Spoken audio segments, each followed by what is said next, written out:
Howdy, y'all, and welcome to Fanthorp Inn, historic Anderson, Texas. We're starting in here with the stagecoach the way you would have arrived because it is windy outside. But after about 65 miles a day, taking about 12 hours riding in the stagecoach, you get to the Fanthorp Inn. And it would cost you about $2 a night, get you a bed, 2 meals, and boarding for your horse. Let's go check it out.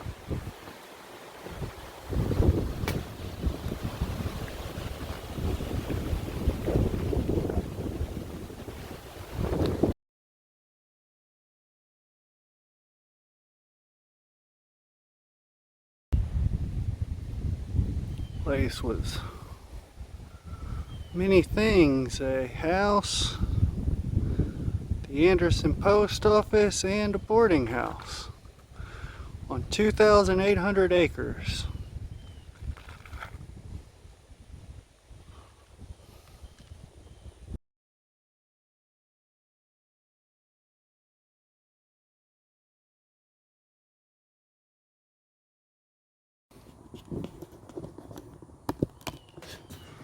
So welcome to the Fanthorp Inn. My name is Chandler. I'm an educator here. Fanthorp Inn is a historic stagecoach stop and inn. It operated from 1834 to 1868. The way the rooms are all laid out is the way you would have seen it in 1850. Okay. The story of the place begins with the man on the left over there with the luxurious whiskers. His name is Henry Fanthorp. He was born in Lincolnshire, England in 1790. He came to the United States in 1818, then made his way to Texas in 1831. At that time, he purchased a quarter league of land, which is 1,100 acres. He paid for it with $60 and a horse. Wow. First thing he did was he set up a corn crib. Simple log cabin, nothing in between the logs so that the air could pass through and dry the corn. He was actually living out of that corn crib. You'd purchase the corn from the local farmers in the harvest, store it, sell it to a mill for a profit. That got him enough money to open a store. He did that with Michael Moore Kinnard. Michael had a younger sister named Rachel. In 1834, Henry and Rachel were married. We're pretty sure that part of that agreement was that Rachel wasn't going to be living in a corn crib. Had to have a real house. That's where this building began. It was originally a 2-room log cabin. That's that room, this room over here. Underneath the stairs, you can see the original cedar logs, which were cut down 188 years ago. Henry paid extra to have the logs sawed flat because he knew eventually he wanted to put this siding on here. This was one of the original rooms. It was supposed to be their parlor, but in 1834 there were so many people that were traveling right outside his front porch here, Henry figured it'd be better to get all the furniture out, put beds all along in here. He started charging people to sleep here overnight.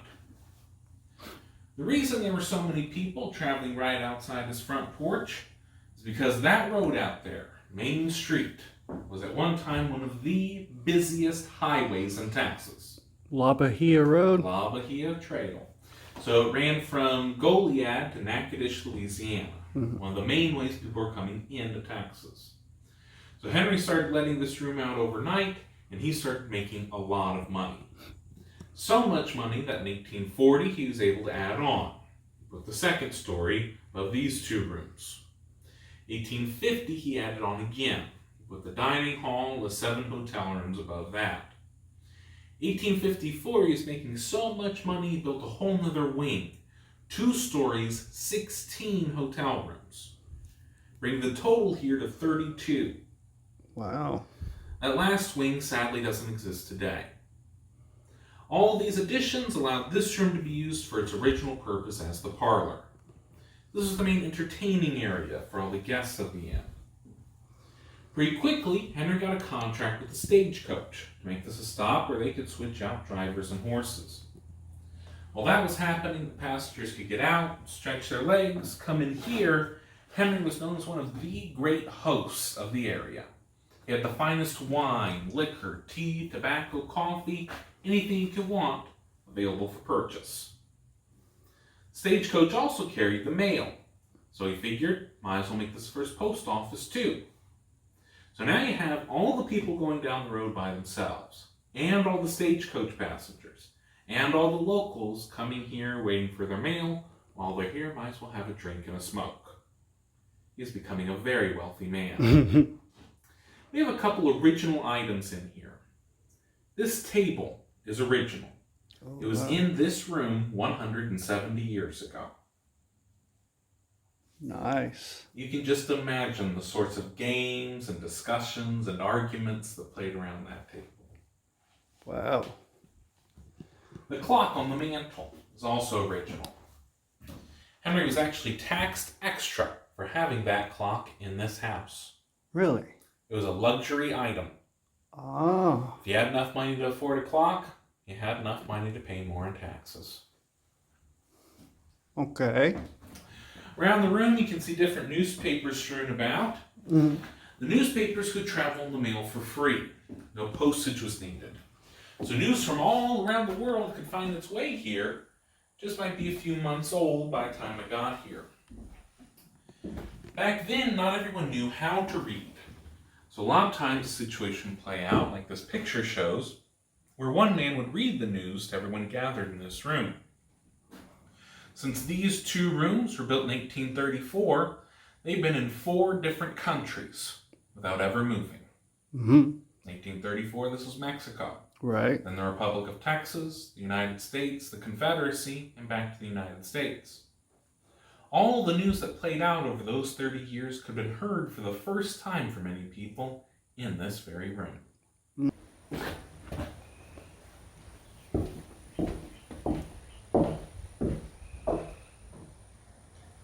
This is the master bedroom. This is where Henry and Rachel would have slept. We have a couple original items in here. The 2 wardrobes. Oh, wow.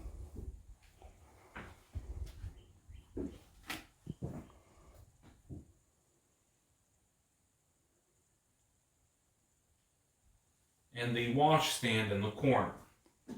Ah. All 3 were owned by Henry Fanthorp. Wow.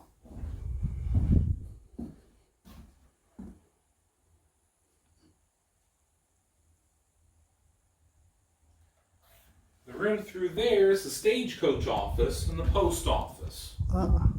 And that desk is Henry Fanthorp's actual desk.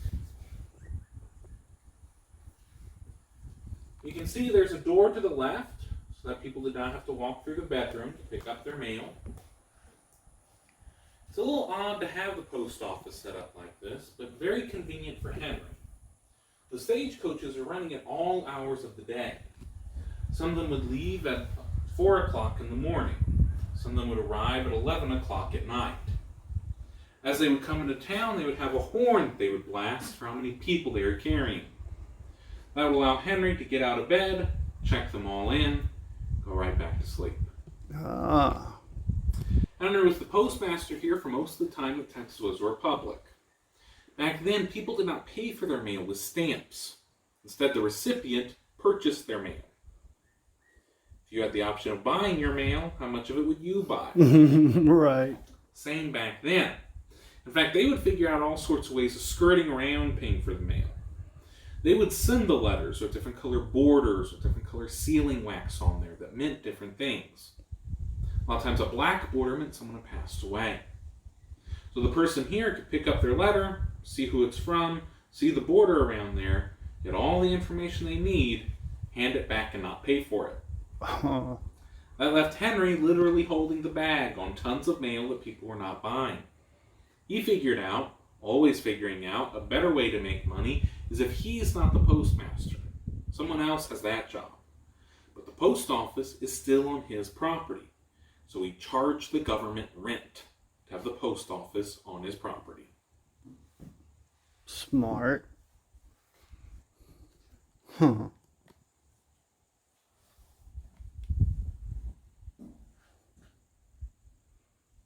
And this place is on the original property. It's Yep. never been moved, right? Mm.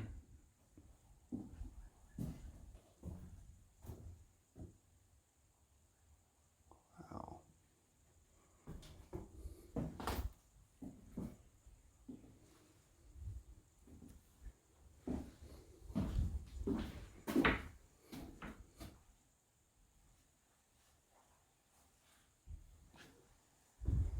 Do you know how much of the old La Bahia Trail you can actually travel? I'm not sure percentage-wise. I know that several of the state highways and farm to market roads are built upon it. So 90 going west, turning into 105, and then you follow your way to LaGrange. All of that is built on the La Bahia Trail. Oh, okay. The upstairs portion was put on in 1840. It was originally used as hotel rooms, then became rooms for the children. They had 3 children, 2 of which survived into adulthood, John and Mary. Their rooms were up there, but very frequently, when all the rest of the hotel beds filled up, they'd have to be kicked out of bed to get money out of those rooms. The 2 rooms on the sides here were used as storage areas for all the dry goods and linens and everything to keep the place running. You can see how the house had already begun to settle by the time these additions are being put on, so you get all these interesting looking angles everywhere. Oh, yeah.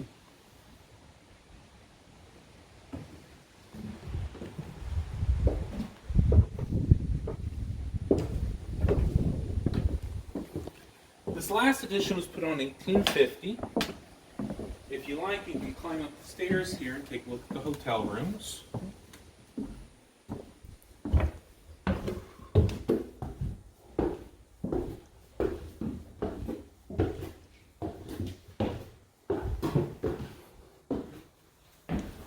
Oh, yeah.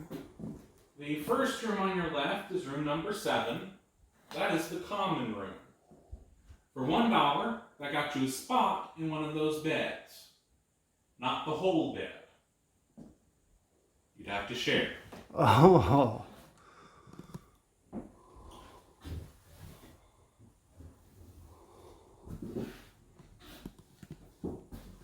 Down the hallway are the private rooms.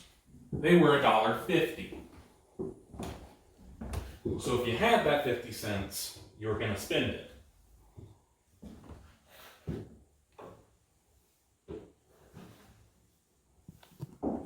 Wow.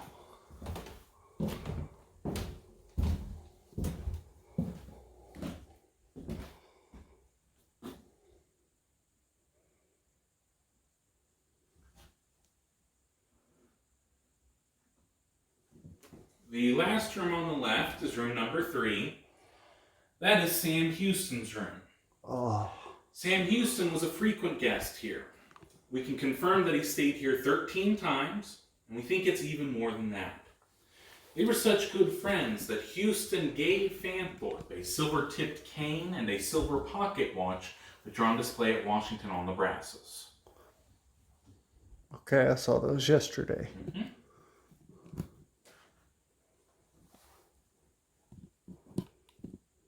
Did I see that President Grant stayed here at one time? So, we thought that for a long time. What ended up happening as stories get passed down through the generations, the fish got a little bigger. So there was a contingent of U.S. cavalry troops that stayed here during the Mexican-American War. But a lot of the really heavy hitters, Grant, Davis, Zachary Taylor, they actually went to the war via boat. But there was the 2nd Dragoons, and they left Fort Jessup, which is at Natchitoches, Louisiana, followed the La Bahia Trail, and they stayed here. So that's going to have some people that you might recognize from the Civil War. It has Sibley, who did the whole New Mexico campaign, Anderson, Hardee, and Twigg. They were all in that contingent of troops, but not quite Grant, Davis. No, Taylor. right, okay.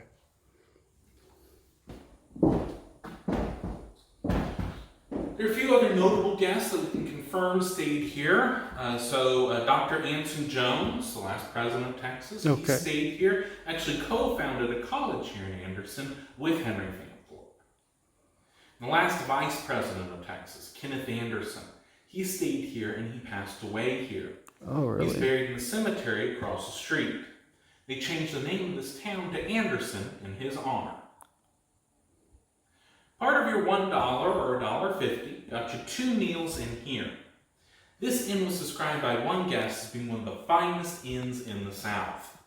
That was because of the food that was being served here. Back then, the Texas diet mostly consisted of salted pork and cornbread for nearly every meal. But because of the amount of people coming through here, Henry didn't have to worry about any of that food going to waste. So he could have fresh beef, fresh chicken, turkey, venison, lamb, ham, duck, anything you want. On the table here is a sugar loaf. Back then, white sugar was not a part of everyone's regular diet. It was very expensive and a real luxury. To come in here and see a mound of it on the table like this would have been remarkable. They would have taken sugar nippers to nip off a piece of sugar, put into their coffee or tea. Oh, wow. The coffee that was served here at Fanthorp's was described as being so strong it could bear up an iron wedge. Some people are definitely going to need that sugar.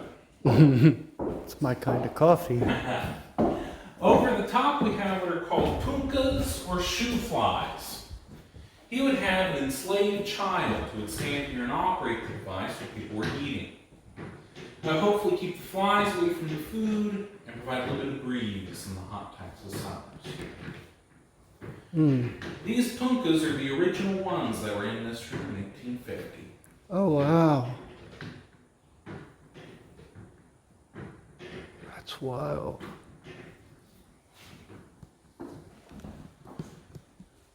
The room in the back corner there is a pantry. All of the paint colors that you see here, we've used paint analysis to match it to the way it was in the 1800s. That room was painted black. There would have been a curtain over the window to prevent the sunlight from coming in, reflecting around, and deteriorating the goods that were stored in there. Henry, coming from England, he was used to having a cellar as a place to store things. So when this addition was built in 1850, he had one dug out here. In England, cellars are a great idea. In Texas, they're not. Yeah. Every time it rained, the groundwater would seep through, collect, flood, the humidity would rise. You can see in the floorboards all around the opening that they would rot out and need to be repaired.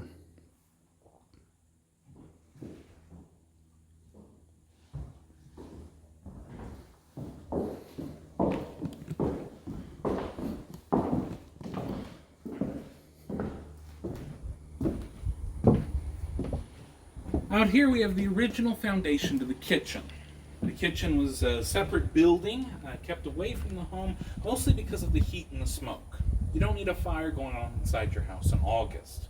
It was also kept outside for social reasons. Enslaved people were the ones doing all the cooking and serving here. In 1860, Henry Fanthorp had 32 slaves. Over half of them were children between the ages of 2 months and 14 years old. Didn't have any slaves over the age of 30. Those slaves would be freed by July 11th, 1865. That's when the Union Army arrived here.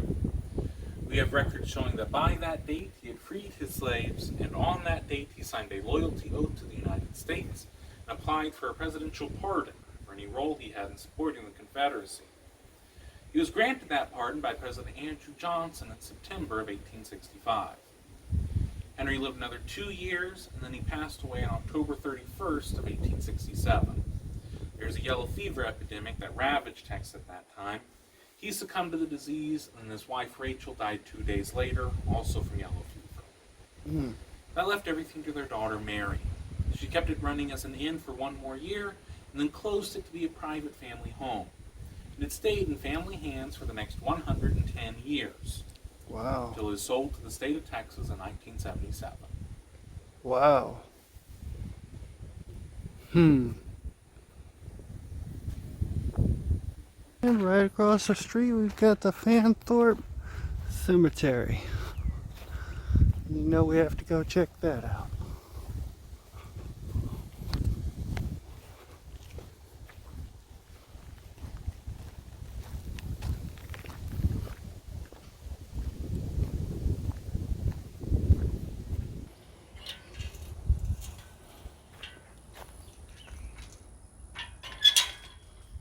And here we are at the Fanthorp Cemetery.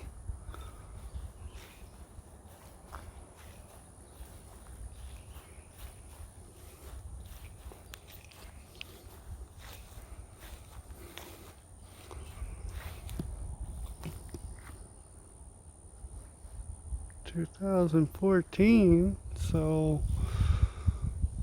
it's still in use. I'm guessing these people are probably related to the Fanthorps, probably in one way or another.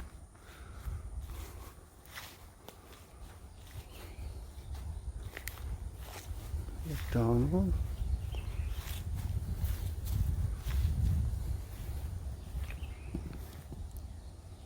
Daughter of W.M. Mary Fanthorp Stone, 1903.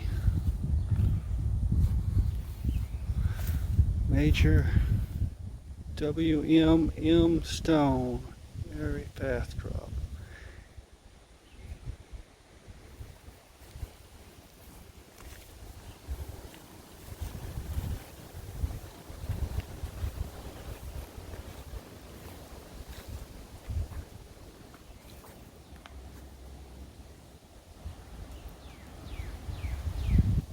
We can't see anything on. There's Henry Fanthorp, and this must be Kenneth Anderson.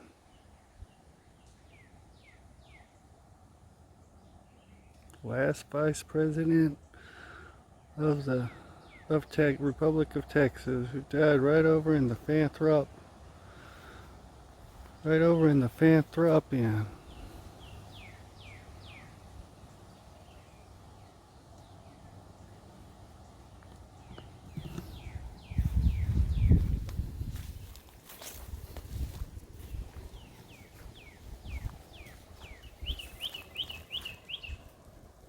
know if we can see that one. What is John Laparelli?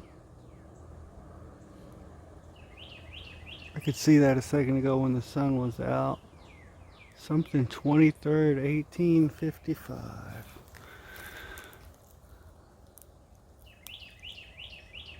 Dixon, born 1831, 1821, 1831. Died in 1874.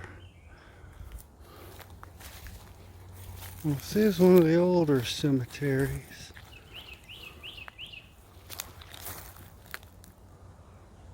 Little William, covered in ants, 1870 something. But I can't see. Get another little historical marker. Let's go see. Oh wait.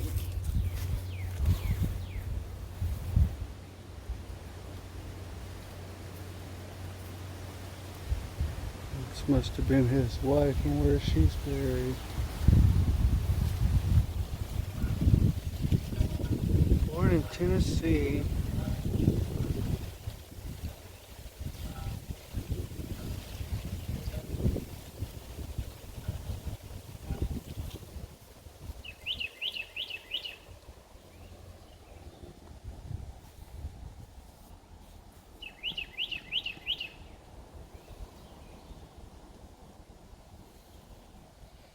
That's interesting. You guys can pause that and read it if you'd like, but looks like a new headstone. Let's see if we can see. 1871. Can't really see the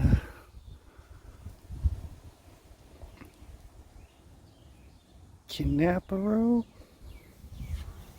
Can't really see that one. Oh, we can see the side. Let's go under this and see. William H. Peck, 1853. He was born in Texas in 1851. January 31st to June 3rd.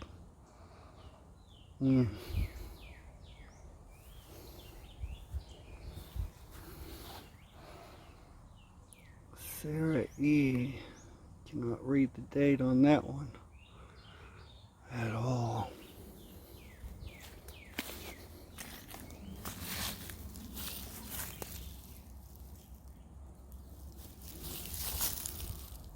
(1873) Jonathan Fanthorp. Jonathan John H. Fanthorp.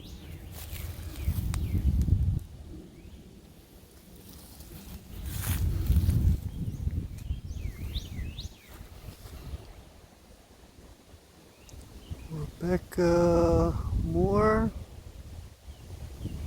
1866, I believe. A lot of these older graves, hey, you see the shells on there. I don't know. Get a lot of those. Beth Moore, 1840, 1816 maybe, to 1865, 41 years.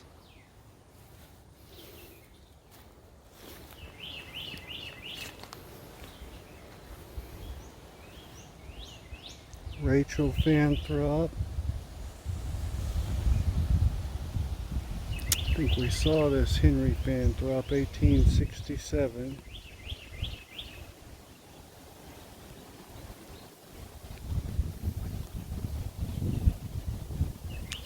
It's broken. It's one of the Fanthorps, 1860 something.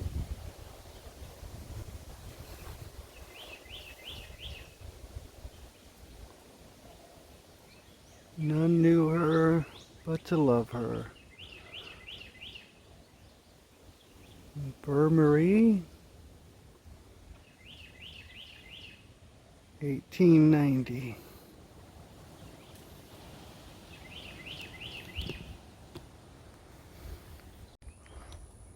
As we head back up towards the Fanthorp Museum, there was a Fanthorp Inn in Anderson, Texas. I appreciate you guys coming along with me. As always, you guys have a great day. And if you enjoy history, museums, hiking, camping, feel free to hit that subscribe button. And we'll see you on the next adventure. Thanks for coming along.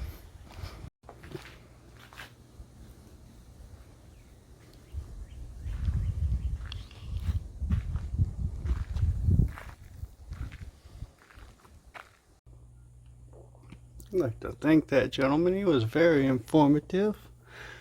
As we sit in the fancy stagecoach here, on our way out of Anderson to our next stop.